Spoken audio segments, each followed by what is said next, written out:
Hi! I have a very exciting book haul for you guys today. Half of these books were sent to me for review, and the other half is from Hotkey Books, where I recently started a job as digital coordinator. They actually did a blog post about my job application, so if you want to get some tips and see my CV and my video cover letter, you can click the link in the description. And if you want to stay updated on everything that's happening, you should probably be following the Hotkey Books Twitter account. I'll put the link in the description as well. But first of all, we're going to start with the books that I got from other publishing companies. This is one that I'm reading right now, and it's called Kiss Me First. It was sent to me by the Book Depository. By the way, in case you didn't know, I also have a Book Depository affiliate link, which I always put in the description of my videos. This is an advanced reader's copy. I'm pretty sure that the actual cover is turquoise with red. It's a young adult book, and the premise of it is very interesting. There is a girl who makes an agreement with another woman who wants to commit suicide, that the girl will keep all of her social media going and that she'll keep in touch with her friends, so her friends and family don't find out that she has committed suicide.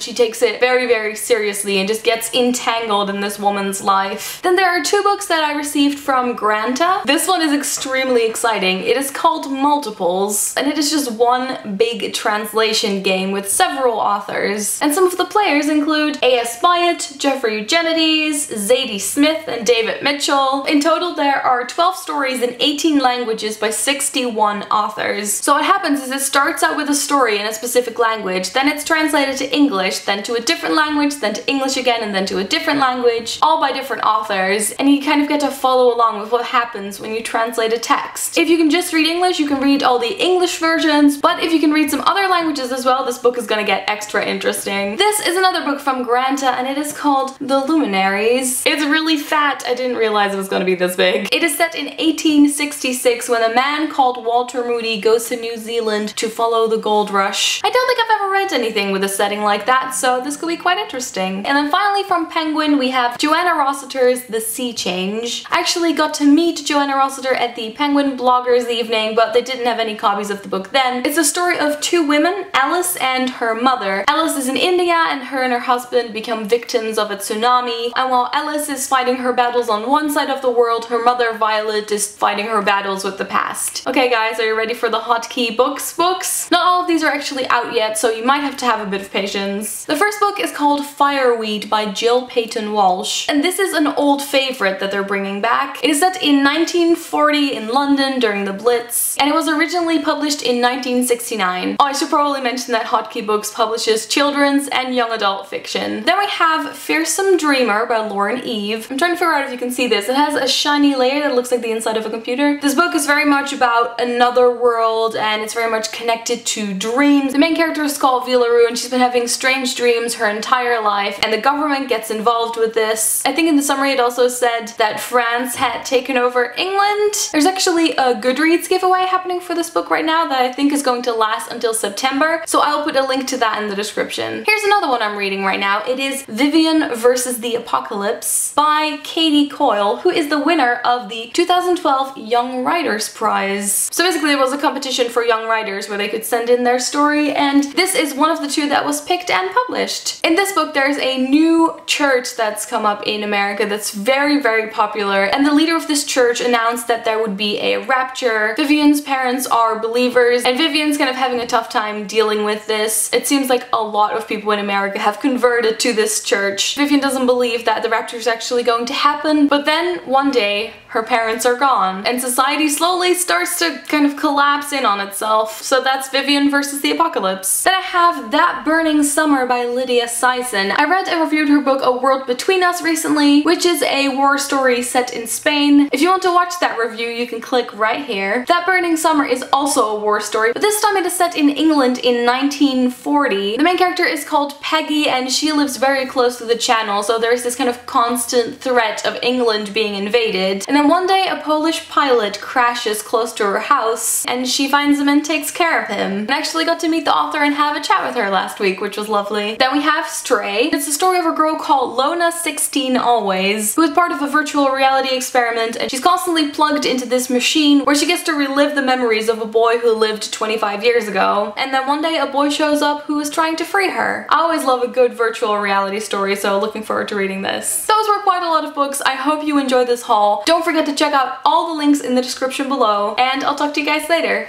Doei!